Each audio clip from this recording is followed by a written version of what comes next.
Hello दोस्तों, नमस्कार। आज मैं आपको आलमंडा ड्वार्फ दिखा रही हूँ। आलमंडा एक परमानेंट फ्लावरिंग प्लांट है। पूरी गर्मी और बरसात भर ये फूलों से भरे रहते हैं। आज मैं आपको इस प्लांट की पूरी जानकारी आपसे शेयर करूँगी। इस प्लांट का सॉइल मिक्सचर कैसे तैयार करें, इसे आउटडोर रखें या इंडोर रखें, ये इसे पानी कितना दें, कौन सा फर्टिलाइज़र दें जिससे इसमें अधिक से अधिक फ्लावरिंग हो, और इस प्लांट की कटिंग हम कैसे तैयार करें और कटिंग लगाकर और निकाल कर भी मैं आपको दिखाऊंगी। प्लीज़ वीडियो पूरा देखिएगा। अच्छा लगे तो लाइक करिए, शेयर करिए, सब्सक्राइब करिए। चलिए दोस्तों, शुरू करते हैं आलमंडा प्लांट की पूरी जानकारी। मैं शांति जोशी श्यामा गार्डनिंग में आपका स्वागत करती हूँ।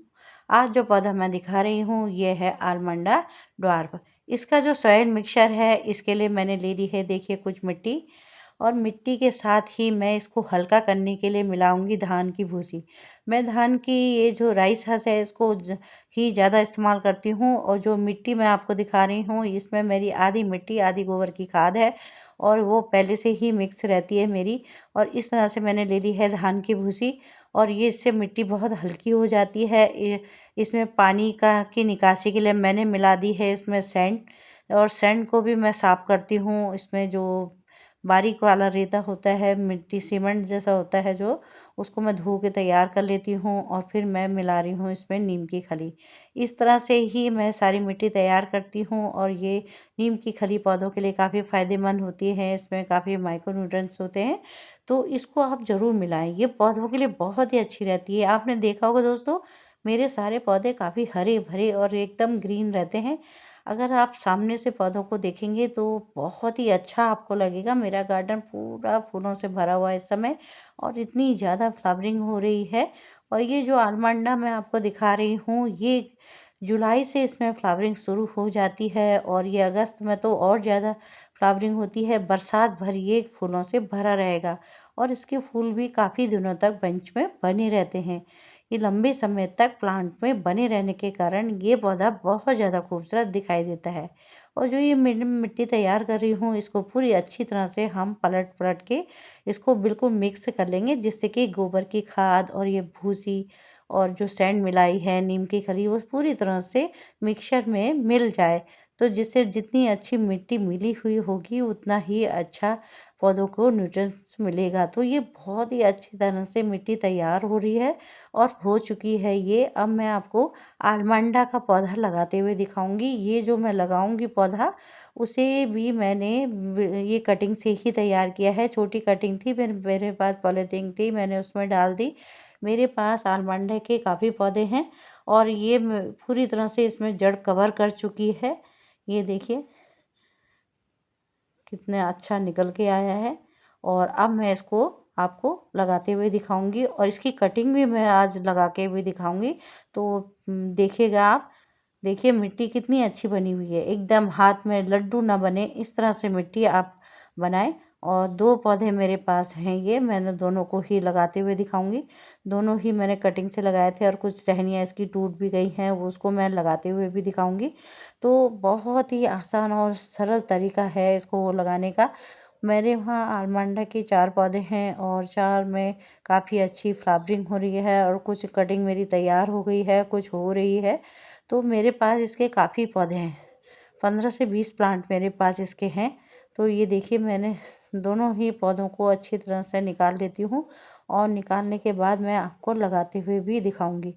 तो आलमंडा की जो ये वैरायटी है ये बहुत ही अच्छी होती है। इसकी हाइट ज़्यादा नहीं जाती है, 2.5 से 3 फीट तक ये पौधा चला जाता है, और उससे ज़्यादा नहीं जाता है। समय समय पर आप इस पौधे को कट करते रहेंगे तो ये पौधा घना हो जाता है, और जितना घना होगा उतनी अच्छी ये फ्लावरिंग करता रहेगा। तो ये देखिए इस तरह से मैंने गमले में भरी है मिट्टी, और इस पौधे को हम यूं ही लगा देंगे, और इसमें ऊपर से भर देंगे मिट्टी। तो इसमें मैंने जो थी गोबर की खाद मेरी पूरी तरह से मिली है, और कुछ पत्ती की खाद भी मिली है, जो मैं एक साथ ही मिक्सर मिला के रख लेती हूँ, जिससे वो धीरे धीरे डिकम्पोज भी होते रहती है, और मिट्टी को भी काफ़ी रेस्ट मिल जाता है।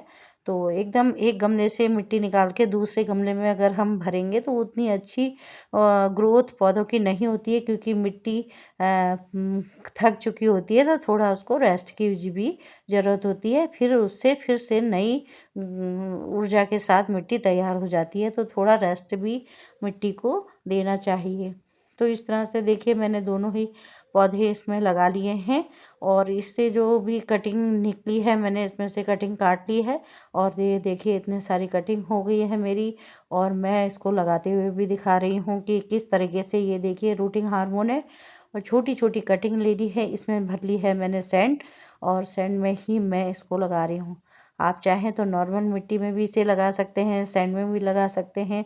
तो बहुत ही सरल और आसान तरीका है दोस्तों इसको कटिंग से लगाने का, और ये 20 से 25 दिन में ये कटिंग तैयार हो जाती है। ये इसका जो ग्रोथ पीरियड है वो फरवरी से शुरू हो जाता है, और नवंबर तक ये लगातार फ्लावरिंग करते रहते हैं, और ऐसे ही हरे भरे बने रहते हैं।